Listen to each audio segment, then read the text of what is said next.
안녕하세요. 직장인 투자자 왕창입니다. 저는 오늘 제가 지금 주식을 처음 시작하면 사고 싶은 주식 세 번째 이마트를 말씀드리려고 해요.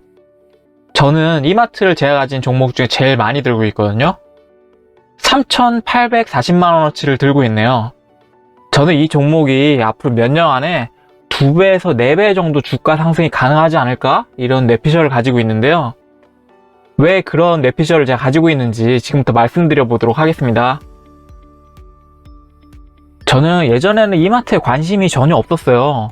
성장 기업이라는 생각도 없었고 좋아질 거라는 생각이 없었거든요. 오히려 앞으로 계속 안 좋아질 기업이 아닐까? 이런 막연한 생각을 하고 있긴 했었어요. 왜냐하면 모든 분들이 아시다시피 우리나라는 쿠팡이 있잖아요.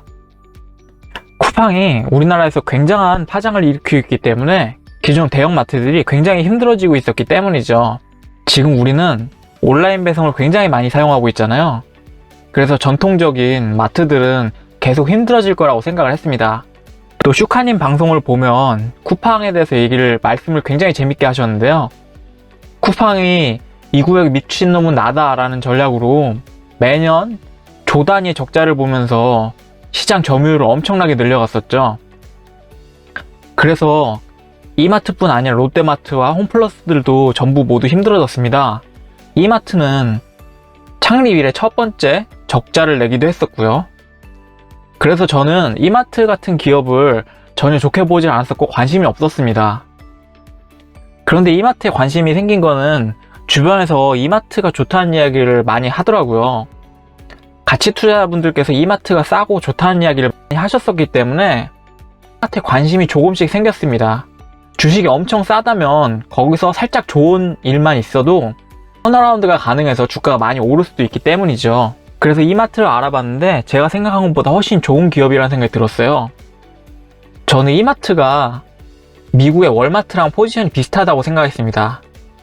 월마트를 보면 많은 분들이 월마트도 아마존 때문에 굉장히 상황이 좋지 않을 거라고 생각을 하실 텐데요. 상당히 주가가 많이 올랐습니다.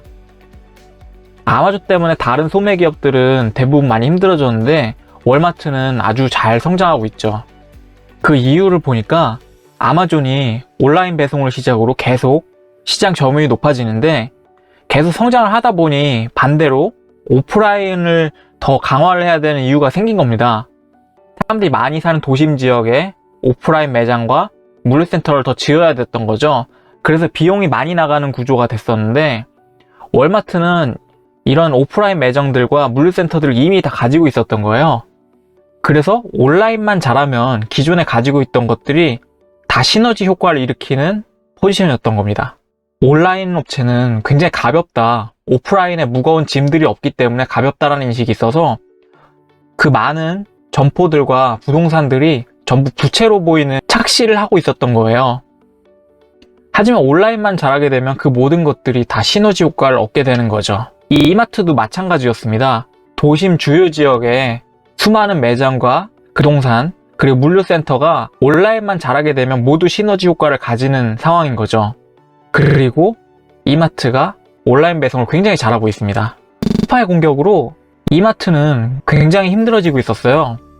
주가 고점 대비로 반토막이 넘게 났고 많은 사람들이 이마트를 무시하는 수준까지 온 거죠. 하지만 재무제표를 보시면 PBR이 이렇게 낮아요. PBR이 1배가 안 되죠. 가지고 있는 모든 땅과 부동산만 팔아도 시가총액 대비 2배가 돈이 남는 거예요. PER도 10 아래죠. 얼마 전까지 적자였지만 계속 수익성이 좋아지고 회사가 점점 더 좋아지고 있습니다. 쿠팡의 공격을 당할 때 이마트는 크게 두 가지로 준비를 하고 있었어요. 오프라인에 다양한 매장들을 열었고 온라인을 더 강화를 했죠.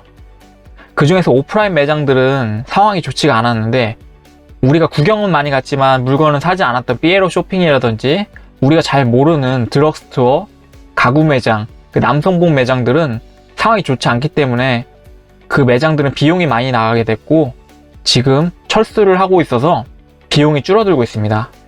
온라인은 우리가 잘 몰랐는데 굉장히 강력하게 준비를 하고 있었어요. 쿠팡의 물류센터를 보시면 굉장히 넓은 땅에 사람이 직접 걸어다니면서 물건을 하나하나 빼와야 되는데 이마트의 물류센터를 보시면 완전 자동화죠. 사람이 많이 필요 없고요. 굉장히 빠른 시간에 물류를 이동시킬 수 있고 또 세로 높이 쌓기 때문에 아주 좁은 공간 안에 많은 물건을 배치할 수 있습니다. 땅이 넓지 않은 도심 지역에서도 굉장히 효율적인 물류센터를 운영할 수가 있어요. 이런 노력으로 2018년에 주가가 많이 올랐었다가 그 노력이 바로 눈앞에서 가시화가 되지 않기 때문에 주가가 폭락을 했었습니다. 그래서 최근에 주가가 조금 오르긴 했지만 역사적인 고점이랑 비교를 해봐도 그리고 앞으로의 성장성을 생각해도 지금의 주가는 굉장히 싼 주가가 아닌가 생각을 해요. 그리고 만약에 코로나가 오지 않았다면 쿠팡이 이 시장을 훨씬 더 많이 가져갔을 수도 있다고 생각합니다. 저는 원래 쓱닷컴에서 물건을 사본 적이 없었는데요.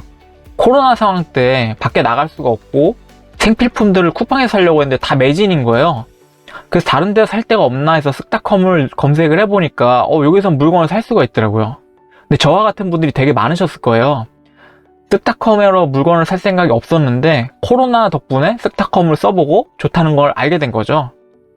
그리고 이마트의 최대 강점은 신선식품입니다. 우리가 코로나 이후에 나이 많으신 우리 부모님들도 전부 쿠팡이나 쓱닷컴을 써보시고 온라인 배송이 굉장히 간단하구나, 집 앞까지 식재료를 다 가져다 주는 걸 경험해보고 앞으로도 코로나가 완전히 지나간 이후에도 계속 사용할 서비스라는 걸 우리는 알고 있습니다.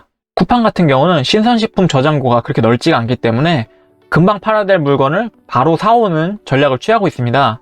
그렇기 때문에 가락동 농수산시장에서 물건을 대부분 사오는데요. 가락동 농수산시장은 도매 유통 과정 중 가장 물건 가격이 많이 뛰는 곳이라 그래요.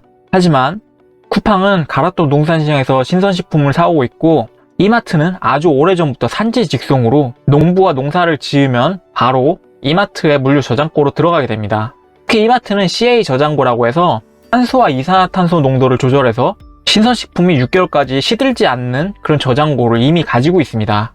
그래서 쿠팡이 이마트를 넘어서는 서비스를 하려면 천문학적인 금액이 더 들게 돼요.